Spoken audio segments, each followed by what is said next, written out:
type d'agencement, d'aménagement d'intérieur peut-on envisager pour une chambre d'adulte de 13 mètres carrés? Je vous propose dans cette vidéo de voir deux exemples d'aménagement de chambre de 13 mètres carrés environ, avec un aménagement qui sort un petit peu de l'ordinaire en réponse à une question. Mais avant de poursuivre, je vous invite à vous abonner à cette chaîne puisque vous allez y trouver deux vidéos chaque semaine. Le mardi, une vidéo inspiration avec des exemples d'inspiration comme aujourd'hui, et le jeudi plutôt une vidéo conseil travaux également publiée sur le podcast Travaux de Mira. Allez, une personne qui avait vu ma vidéo sur l'exemple de tête de lit avec claustrat en bois qui permettait de séparer l'espace chambre de l'espace dressing dans une chambre parentale, mais celle-ci faisait pas moins de 18 mètres carrés. Et donc là, la question est de savoir est-ce qu'on peut envisager ce type de configuration, ce type d'agencement pour une chambre d'adulte de moins grande surface, comme par exemple 13 mètres carrés. Et la réponse est oui et non à la fois, puisque évidemment cela va dépendre également de la forme de la pièce. Est-ce que c'est une pièce plutôt allongée, plutôt carrée? Mais aussi, même lorsque c'est possible, il va faire certains compromis. Je vous propose de passer derrière l'écran de mon ordinateur pour voir deux options d'agencement intéressantes et originales de chambre parentale de 13 mètres carrés. Là, vous allez voir notre premier exemple d'aménagement de plan de chambre parentale de 13 mètres carrés. Et ce premier exemple, il est très similaire de l'aménagement qui a inspiré la personne qui a posé la question. Et donc, on a une chambre qui fait 13 mètres carrés et qui fait 2,90 m dans un sens et 4,50 m dans l'autre. Donc, c'est plutôt une chambre allongée. Et comme vous pouvez le voir, on a avancé le lit pour pouvoir derrière aménager un dressing avec un espace plutôt suffisant de circulation, et puis on a un rangement bas ici avec une claustrat en bois qui va monter jusqu'en haut. Et si au premier abord cela paraît nickel, eh ben, il faut attirer quand même votre attention sur quelques compromis qui ont été faits ici. Alors, dans un premier temps, le dressing derrière, il n'est pas standard. Un dressing standard, il va faire 60 cm de profondeur, alors qu'ici, on n'a que 40 cm de profondeur. Qu'est-ce que cela implique? Cela va impliquer qu'au lieu de poser nos cintres dans ce sens-là, eh ben, on va être obligé de les poser dans l'autre, parallèle au fond du dressing, comme ceci. Et donc, dans la pratique, cela implique une capacité de rangement un petit peu moins importante, n'est-ce pas? Autre chose, vous allez remarquer que dans cette chambre relativement en longueur, eh ben, on n'a pas de table de nuit, ni d'un côté ni de l'autre. Cela veut dire que pour avoir une lumière, eh ben, il va falloir accrocher celle-ci à notre claustrat au-dessus.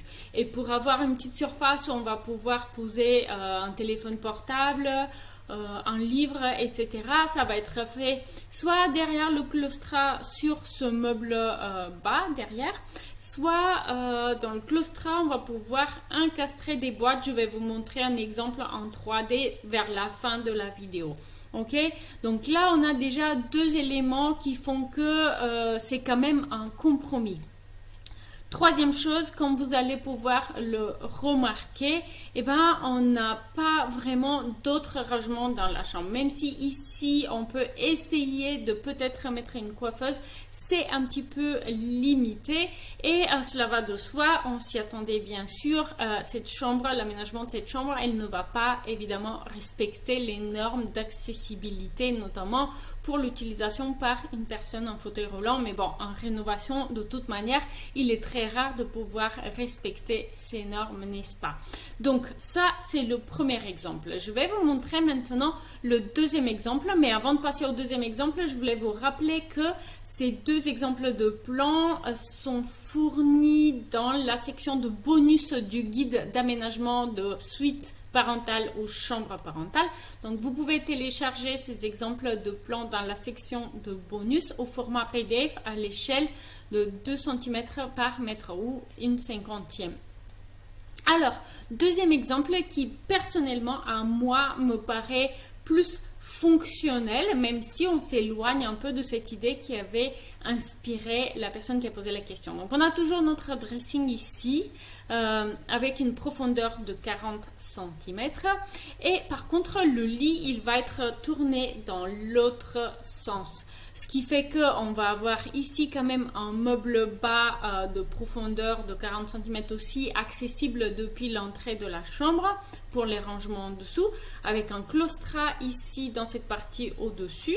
Mais là, cette partie-là au-dessus du meuble, elle va pouvoir servir de table de nuit. De l'autre côté, on a une coiffeuse avec une petite chaise et le dessus de celle-ci va également pouvoir servir de table de nuit.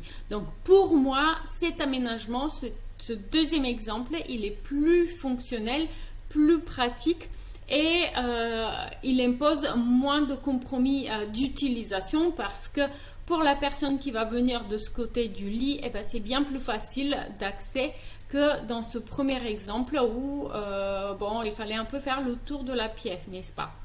Dites-moi ce que vous en pensez, quelle option avez-vous préférée et on va passer maintenant à la version 3D pour mieux comprendre. Commentez pour me dire laquelle est votre option préférée. Et vous pouvez donc ici voir cet aménagement en 3D. Il s'agit donc d'une vue en coupe. Ça veut dire qu'on a coupé la pièce ici. C'est pour ça que l'espace du côté du lit est un petit peu raccourci, n'est-ce pas? Et vous pouvez voir ici donc cet élément en bois qui permet de visuellement séparer l'espace entre le dressing et l'espace chambre parentale, chambre à coucher, et qui permet notamment de ne pas trop voir le bazar s'il y en a et de séparer l'espace en deux tout simplement. C'est une solution très agréable notamment puisque dans ce cas de figure on a une fenêtre face au lit puisque il est toujours quand même préférable si possible d'avoir une vue vers une fenêtre depuis le lit et non pas vers le dressing. Donc dans les deux exemples d'aménagement que vous avez vus, c'est un avantage et c'est une contrainte qui a été prise en considération, c'est-à-dire qu'on n'est pas tourné vers ces placards, ce qui paraît quand même très important. Maintenant, je vous propose d'aller passer à notre modélisation 3D qui va vous permettre de voir une claustra en bois qui propose aussi des rangements pour la première version qu'on a vue. Cet aménagement d'intérieur, il est fait pour autre chose, donc ce n'est pas strictement exactement l'exemple du premier aménagement dont on a parlé, mais le claustrat en bois au-dessus du meuble bas, il est similaire dans le sens où il va servir de séparation de l'espace et il va proposer ces boîtes qui sont simplement fixées sur les montants verticaux et qui peuvent, dans ce cas-là, remplacer partiellement les tables de nuit sur les côtés lorsqu'on ne veut pas gêner le passage. Puisque si vous vous rappelez, on avait un lit avec le claustrat, le meuble bas derrière et de chaque côté on avait un passage dans une chambre qui était relativement étroite. Et donc placer des tables de nuit de chaque côté, et ben, ça faisait que le passage n'était plus suffisant. Donc on va être obligé d'aménager une sorte de table de nuit au-dessus. Donc une claustra de séparation de l'espace comme celle-ci permet de faire exactement cela. N'oubliez pas de commenter dans la section des commentaires pour me dire laquelle des deux options d'aménagement de chambre de 13 mètres carrés avez-vous préféré. Si vous envisagez de réaménager votre intérieur, si vous cherchez des idées mais aussi des règles et conseils pour réussir à trouver un plan d'agencement d'intérieur pratique et fonctionnel, je vous invite à aller découvrir le guide que j'ai créé, le guide d'aménagement d'intérieur qui non seulement va vous proposer des conseils pratiques, des gabarits de meubles à imprimer pour jouer facilement à aménager votre espace, mais aussi une feuille de calcul qui permet d'estimer le prix des travaux que vous envisagez. Merci pour ces quelques minutes que vous venez de passer avec moi. Si vous avez apprécié cette vidéo, donnez-moi un petit coup de pouce bleu et je vous dis à très vite en ligne. Salut!